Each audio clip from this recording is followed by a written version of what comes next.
Question है 1/4 और 1/2 के मध्य परिमेय संख्या बताइए। परिमेय संख्या आ गई। सबसे पहले मैं इसके बारे में बताऊंगा कि what is the definition of rational number, यानी परिमेय संख्या की परिभाषा क्या है। देखो परिमेय संख्या के बारे में बता दूं मैं। परिमेय संख्या क्या होती है?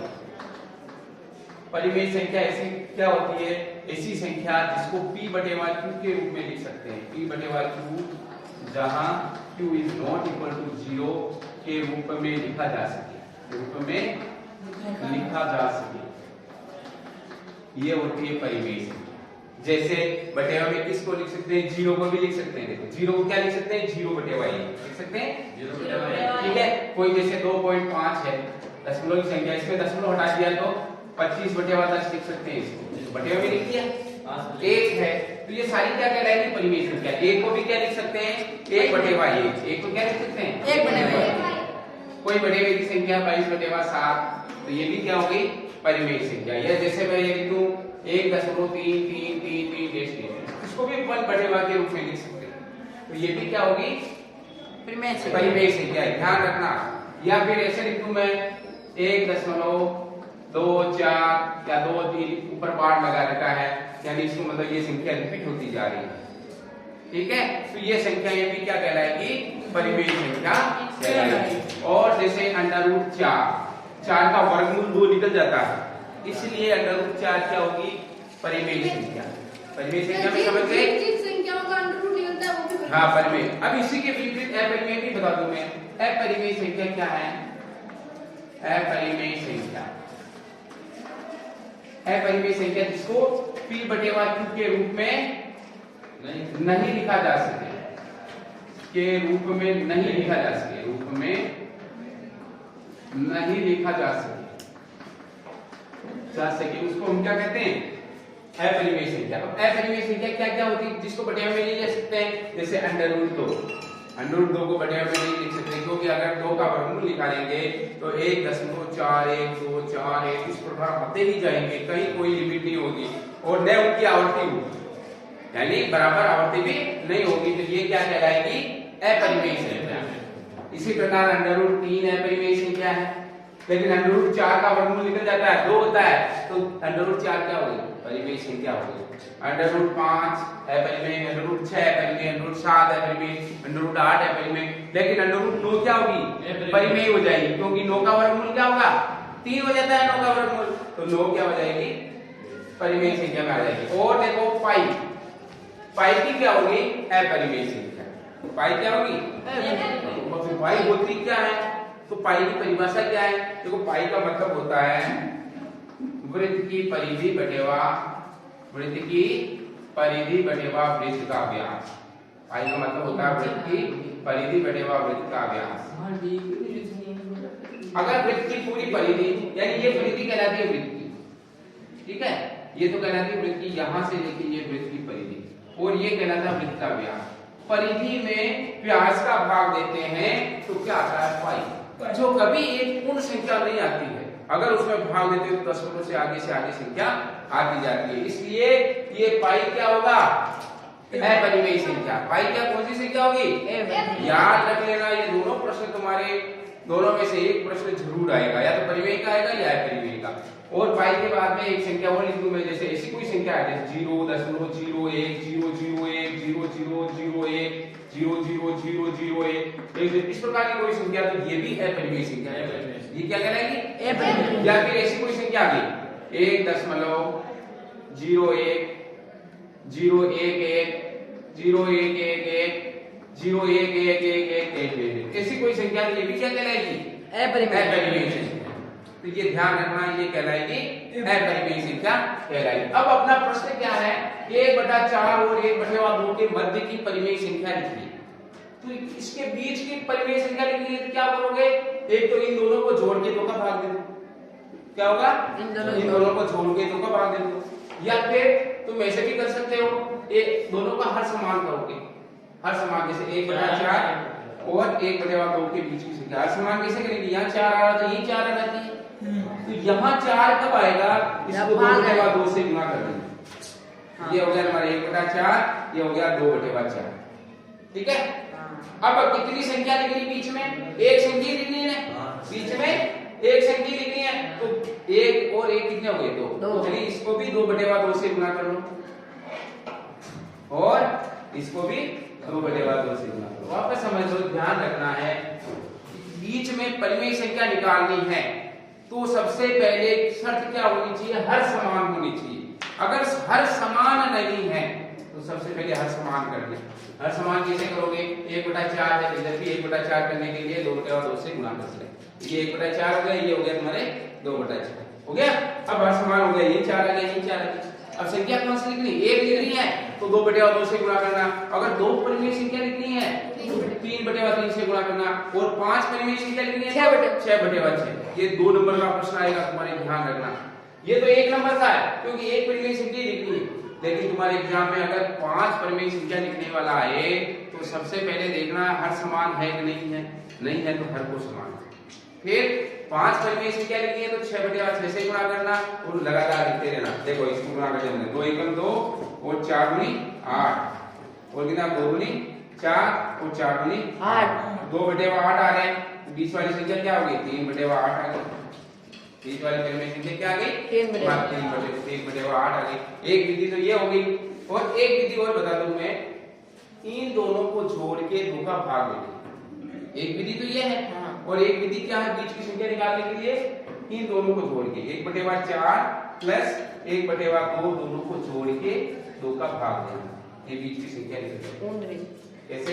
ये दोनों को जोड़ा, 4 2 का लमसम आ गया, 4 आ गया, 4 आ गया, 4 एकम 4 एक बार दिया, 1 को 1 से गुणा किया 1, 2 का भाग 4 में दिया 2 बार, 2 दूनी 4, 2 को 1 से गुणा किया 2 और नीचे आ गए तुम्हारे 2।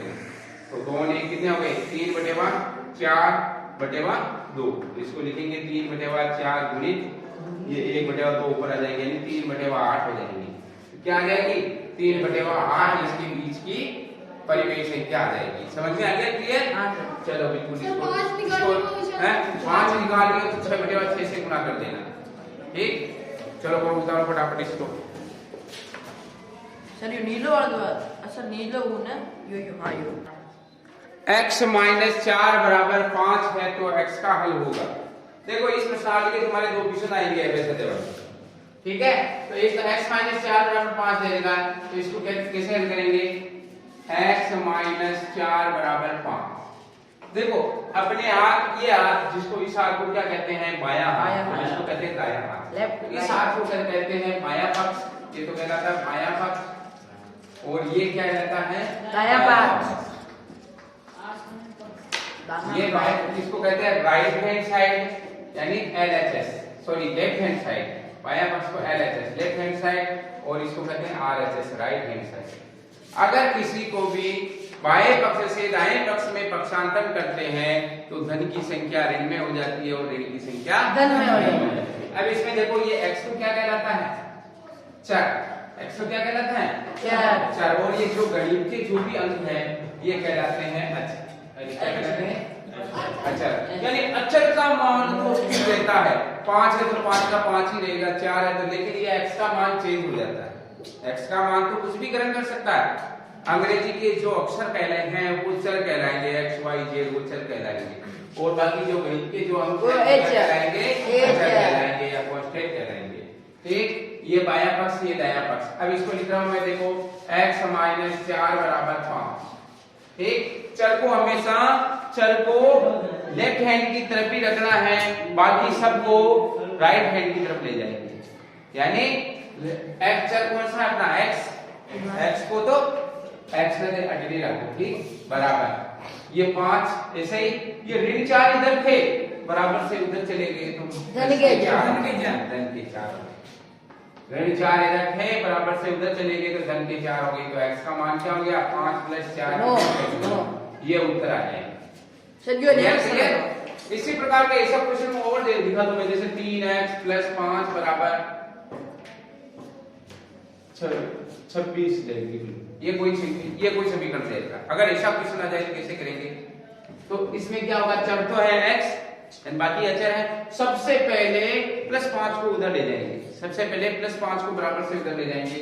ये हो जाएगा 3x बराबर 26 - 5। ये +5 थे पक्षांतरण कर दिया अपन ने, हाँ सर। बराबर से उधर ले गए, क्या हो गया माइनस -5। समझ में आ गई ना? अब 3x बराबर, अब 26 माइनस 5 कितने होंगे? 26 में से 5 कितने होंगे? 21। अब इधर को देखो, 3x, इसका मतलब क्या होगा? 3x से गुणा हो रहा है। 3x का मतलब क्या हो गया? 3x से गुणा हो रहा है, तो अब 3 को पक्षांतरण कर देंगे उधर, तो क्या हो जाएगा? भाग हो जाएगा। अगर गुणा होता हो तो उधर जाके भाग हो जाएगा, जोड़ होता हो तो उधर जाके बाकी हो जाएगा, बाकी होती हो तो उधर जाके गुणा हो जाएगा, और अगर भाग होता हो यानी बटेवा में आता हो तो उधर जाके गुणा हो जाएगा। तो 3x यानी 3 उधर जाएंगे तो x बराबर क्या हो गया? 21/3। तो 3 का भाग दे दो 21 में, 7 तारीख 21, 7 आ गया बता, इसका 7 करा। ठीक है, इसी प्रकार का एक क्वेश्चन बता दिया। अब बात करते हैं अपन अगले क्वेश्चन के। रैखिक समीकरण में चर की घात होती। पहले बता रहा हूं, रैखिक समीकरण का ऐसा भी प्रश्न आ सकता है कि रैखिक समीकरण का व्यापक रूप लिखो, तो होगा देखो इसका व्यापक रूप। तो व्यापक रूप क्या होगा? ax + b बराबर 0, और इस a का मान हमेशा 0 के बराबर नहीं होना चाहिए। अगर ये 0 हो गया तो कोई संख्या ही नहीं रहेगी। और ये a और b क्या है? कांस्टेंट है। a और b क्या है? अचर है, यानी कोई गणितीय अंक आ रहे हैं इसके। तो ये क्या कहलाता है? व्यापक रूप कहलाता है, जिसमें x की घात 1 होती है। अगर x की घात जैसे लिख दिया मैंने 2x + 5 बराबर 0, तो ये हो गया रैखिक समीकरण। कैसे पहचानेंगे इसे? कि इस x की घात हमेशा 1 आनी चाहिए। बड़ी से बड़ी जो x है इसकी घात 1 है, इसकी घात क्या होगी? 1। तो ये रैखिक समीकरण कहलाएगा। लेकिन अगर मैं ऐसे लिखूं 2x² + 3x + 3 बराबर 0, इसमें x की घात कितनी है? 2, अधिकतम घात 2 है, तो ये क्या होगा?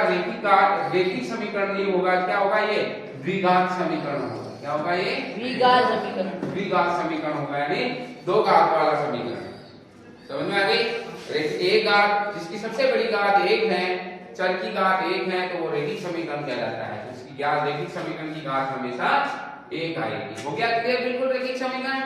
चलो आगे बढ़ते हैं, अपन उतारो इसको। देखो अगला क्वेश्चन है, 4 भुजाओं से घिरी समतलीय आकृति को क्या कहते हैं? 4 भुजाओं से घिरी आकृति को क्या कहते हैं? चतुर्भुज। क्या कहते हैं? चतुर्भुज। इसका उत्तर आएगा चतुर्भुज। चतुर्भुज कहते हैं। अब चतुर्भुज की मैं सारी चीजें बता रहा हूं, पूरी एक ही प्रश्न में मैं सारे प्रश्न बता रहा हूं। अगर कोई सा भी प्रश्न आएगा तो कैसे हल करना है, तो सबसे पहले देखो चतुर्भुज के प्रकार बता रहा हूं। चतुर्भुज के प्रकार, पहला चतुर्भुज होता है वर्ग। क्या होता है? वर्ग। पहला चतुर्भुज वर्ग होता है। वर्ग किसे कहते हैं? ऐसा चतुर्भुज जिसकी चारों भुजाएं समान हैं और प्रत्येक कोण 90 डिग्री का होता है, उसको हम वर्ग कहते हैं।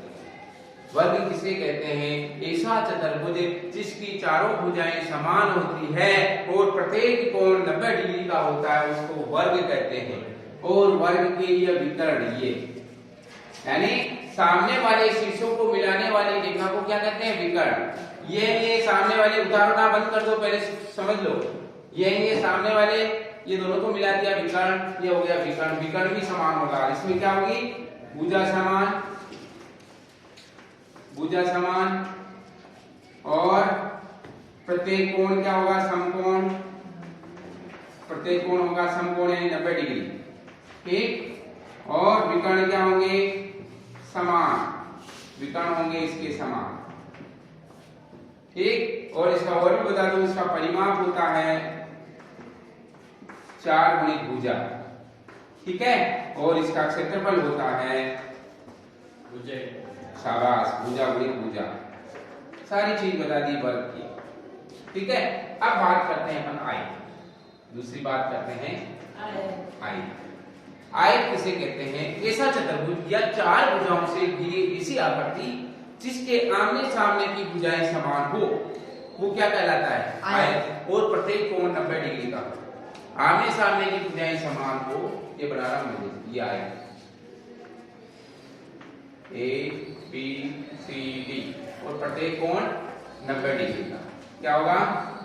सम्मुख भुजा समान। सम्मुख भुजा समान। ठीक, यानी ये बराबर AB बराबर BC तथा ये और ये बराबर यानी AD बराबर BC समूह भुजा समान होंगे। और क्या होंगे, इसके विकर्ण भी समान होंगे, ये विकर्ण भी समान, विकर्ण समान, आयत का विकर्ण समान होगा और प्रत्येक कोण समकोण, प्रत्येक कोण हो गया इसका समकोण। आगे समझ में सारी चीजें बता दी मैंने आगे। ये ध्यान रखना, वर्ग भी एक आयत है, वर्ग भी क्या है, ये वर्ग भी कहलाएगी और आयत भी कहलाएगी, क्योंकि आयत की परिभाषा किसमें आ रही है, इसके आमने सामने भुजा बराबर, आमने सामने भुजा बराबर और प्रत्येक कोण 90 डिग्री का आ रहा है और विकर्ण भी समान आ रहे हैं, तो ये भी वर्ग और आयत दोनों एक ही चीज होगी। लेकिन यानी प्रत्येक यानी वर्ग क्या होगा, आयत होगा, लेकिन आयत वर्ग नहीं हो सकता। क्यों नहीं हो सकता, क्योंकि इसमें आमने सामने भुजाएं बराबर हो और वर्ग में क्या होती है, वर्ग में चारों भुजाएं बराबर होनी चाहिए। ठीक, और आयत का देखो परिमाप का सूत्र लिखूं मैं, आयत का परिमाप होता है 2 गुणित लंबाई प्लस चौड़ाई और आयत का क्षेत्रफल होता है लंबाई गुणित चौड़ाई, लंबाई गुणित चौड़ाई। ठीक, ये हो गई तुम्हारे आयत की बात, वर्ग और आयत की बात हो गई। अब इसके बाद बात करते हैं अपन समांतर चतुर्भुज, समांतर चतुर्भुज। इसी में परिभाषा दिख रही है समांतर चतुर्भुज। समांतर क्या होता है, ऐसी दो रेखाएं जिसको कितना भी आगे बढ़ा दो कभी टच नहीं होती, हाँ, तो वो क्या कहलाएगी, समांतर रेखाएं। तो इसमें बनाओ, ये दोनों समांतर, ये दोनों समांतर, ये और ये समांतर बराबर, समांतर और बराबर। समांतर चतुर्भुज का मतलब समूह भुजाएं समान एवं समांतर। एक चीज तो होगी सम्मुख भुजा समान, एक व समांतर। दूसरी चीज क्या होगी इसकी, ये देखो, ये इसका पहली चीज, ये दूसरी, ये तीसरी, चौथी, ये पहली, दूसरी, तीसरी, चौथी, पहली। अब दूसरी भी क्या होगा, इसमें क्या होंगे, विकर्ण क्या होंगे, विकर्ण असमान होंगे। क्या होंगे, यानी एक बड़ा विकर्ण होगा, एक छोटा, यानी विकर्ण असमान। ये ध्यान रखना, विकर्ण असमान, वे क्या होंगे, समद्विभाजित करेंगे, बराबर बराबर भागों में बांटेंगे, विकर्ण असमान में समद्विभाजित। तीसरी चीज क्या होगी, ये कोण बराबर, सम्मुख कोण समान होगा। इसका क्या होगा, समांतर चतुर्भुज का सम्मुख कोण समान, सम्मुख कोण समान होंगे और ये कोण बराबर होंगे। और क्या होता है, इन दोनों कोणों का योग 180 डिग्री होता है और इन दोनों कोणों का योग 180 डिग्री, यानी आसन कोणों का योग 180 डिग्री होगा, यानी कोण A प्लस कोण B बराबर 180 डिग्री। ठीक, इसी प्रकार कोण B प्लस कोण C 180 डिग्री। इसी प्रकार कोण C प्लस कोण D बराबर 180 डिग्री और कोण D प्लस कोण A बराबर 180 डिग्री। ठीक है, ये सारी विशेषता बता दी। कोई परीक्षा में कहीं से भी सारे प्रश्न इसी से बनेंगे तुम्हारे, इसको छोड़ के कोई प्रश्न आगे नहीं आएगा तुम्हारे। अब और इसका क्षेत्रफल भी बता दूं मैं, क्षेत्रफल होगा इसका आधार गुणित ऊंचाई, आधार गुणित ऊंचाई। ये हो गया तुम्हारे समांतर, आधार ये हो गया और इसकी हाइट यहाँ पे इस पे लंब डालेंगे तो इसकी हाइट है। ठीक, क्षेत्रफल होगा आधार होगा इंटू ऊंचाई।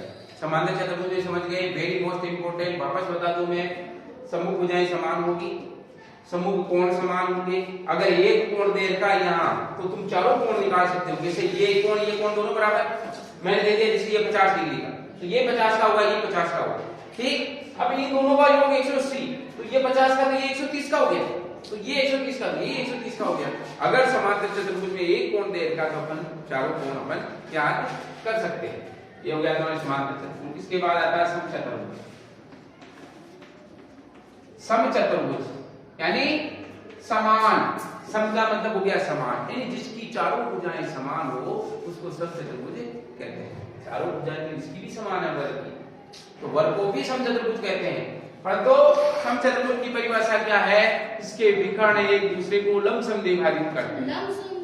लंब का मतलब 90 डिग्री के कोण पर बनाते हैं समद्विभाजक के यहाँ मतलब आधा आधा करते हैं। ये बता रहा हूँ लंब समद्विभाजक कैसे करते हैं। जैसे एक विकर्ण ये है, दूसरा ले लिया मैंने, ये इसकी आकृति बना दी मैंने ए बी सी डी और ये ले लिया, ये इसका विकर्ण है।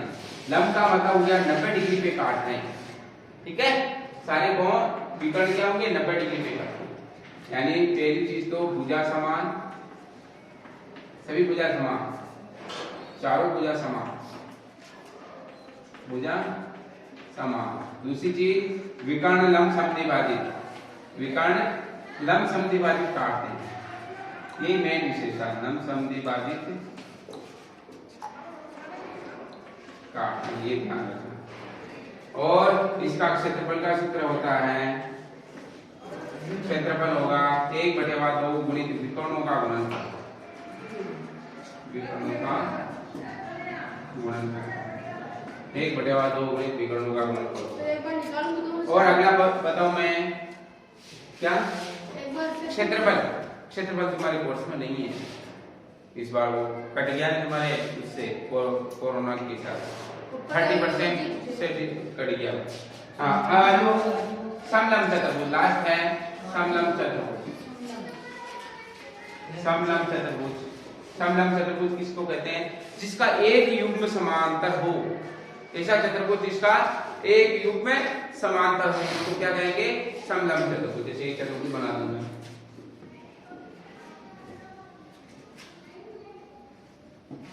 सर की हम लोग चैन नहीं की और क्या नहीं चला दी ए बी सी डी, ये क्या हुआ, एक भुजा अगर ये और ये समांतर है तो ये यानी एक युग्म, एक भुजा युग्म, एक भुजा युग्म क्या होगा, एक भुजा युग्म, एक भुजा युग्म समांतर होगा। और इसका क्षेत्रफल हो जाएगा 1/2 इंटू विकर्ण, विकर्ण